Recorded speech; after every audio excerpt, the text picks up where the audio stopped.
Hello, this is Tony Heller from RealClimateScience.com.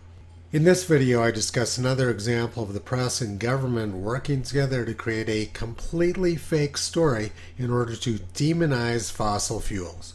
USA Today was July 4th, the planet's hottest day. Here's what scientists say. Reuters, hottest day on record, puts fresh focus on top CO2 emitters. So let's take a look at how they created this scary story. The mid-latitudes of the Earth, where people live, are not far from fairly typical temperatures. Some areas like West Australia are quite cool, and other areas are warmer than average. Here in southeast Wyoming, we've been having record cold. But there's an area just north of Antarctica with very large positive anomalies, 13 or more degrees Celsius. The actual temperature at those locations is at or below freezing. But because they are warmer than average for the date, the press calls them hot temperatures at -5 or -10 degrees Celsius. These sub-freezing temperatures with high positive anomalies are skewing the average temperature of the planet up quite a bit, which gives the press an excuse to call it the hottest day ever. This is pretty dishonest reporting, but the story gets much worse, as I'm about to show you. There's actually very little thermometer data available for most of Antarctica, most of Africa, large portions of South America, most of Greenland, most of northern Canada, much of Asia, and parts of Australia. A lot of these claimed temperatures are simply made up by government agencies. A good example was during June 2021 when NOAA showed record warmest temperatures in parts of Africa where they had zero thermometer data. The 1990 IPCC report showed that during the 1950s there was very little data around Antarctica. They had the same problem from 1967 to 1978 and from 1980 to 1989, insufficient data. So these government agencies actually have no idea what typical temperatures are in these regions. People making claims of record heat are simply making up thermometer data in very large critical regions of the Earth. Here's an article from the New York Times, January 5th, 1978. An international team of specialists has concluded from 8 indexes of climate that there is no end in sight to the cooling trend of the last 30 years, at least in the northern hemisphere. Data from the southern hemisphere, particularly south of latitude 30 south, are so meager that reliable conclusions are not possible.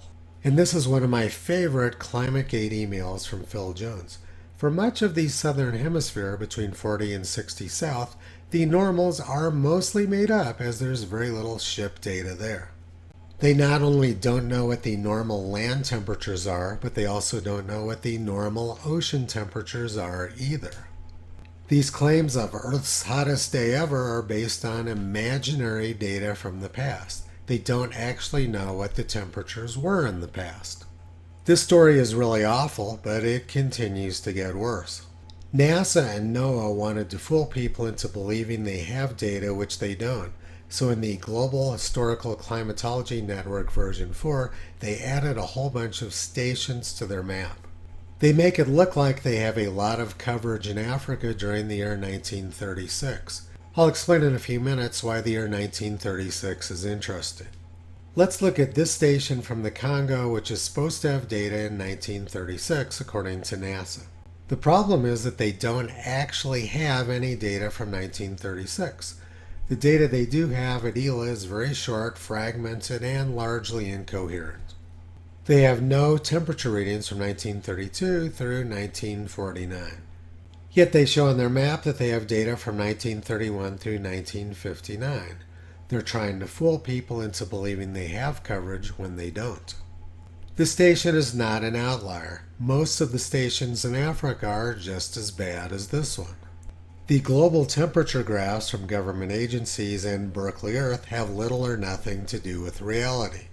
But the propaganda gets even worse. CNN says, the planet saw its hottest day ever this week. The record will be broken again and again. CNN says it was the hottest day ever on Earth, which means it was warmer than when palm trees grew in Antarctica. Temperatures at the South Pole right now are minus 90 degrees Fahrenheit with a feels like temperature of minus 122 degrees Fahrenheit. I'm guessing there aren't any palm trees growing there right now. In the past, there were crocodiles and palm trees in the Arctic. You would have a difficult time finding crocodiles and palm trees in the Arctic now, but CNN says the Earth is the hottest ever.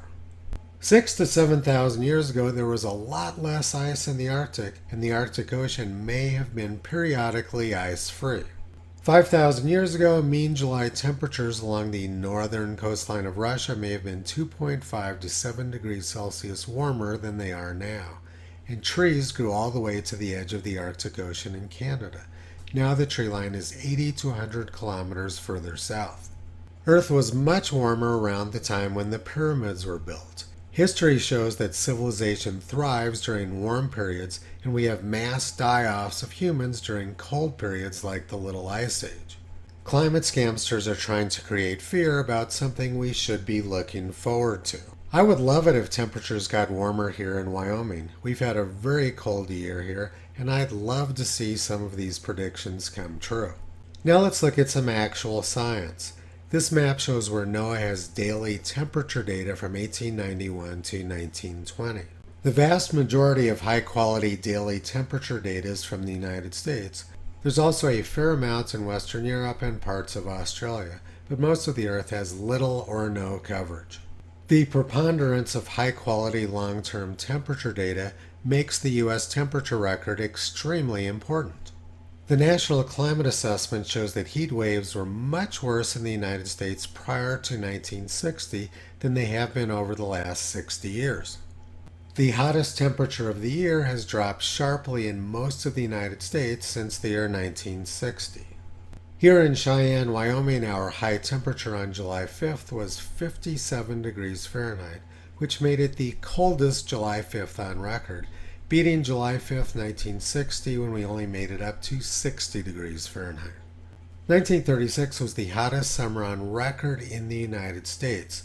On July 5th, 1936, 24 states were over 100 degrees Fahrenheit. In Gan Valley, South Dakota, made it up to 120 degrees Fahrenheit. But on July 5th of this year, Gan Valley only made it up to 72 degrees Fahrenheit, meaning they were almost 50 degrees cooler than they were on the same date in 1936. But CNN says it was the hottest weather ever in the history of the Earth.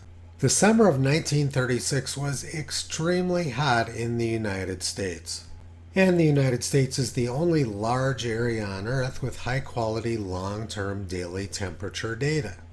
There's only a few places on Earth where we actually have worthwhile daily temperature data from the past. Summing this all up, the claim of Earth's hottest day ever is based on fake and imaginary data. It has nothing to do with reality.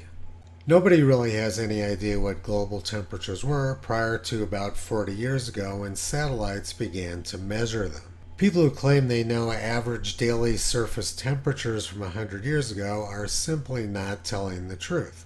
I was born in 1957, and I'm fairly certain that the history of the Earth goes back more than 40 years. Toto has been pulling back the curtain on the climate scam for the past 15 years. You can visit him, Kyrie Caesar, Toki Upala, and the 4 new puppies on the web at realclimatescience.com.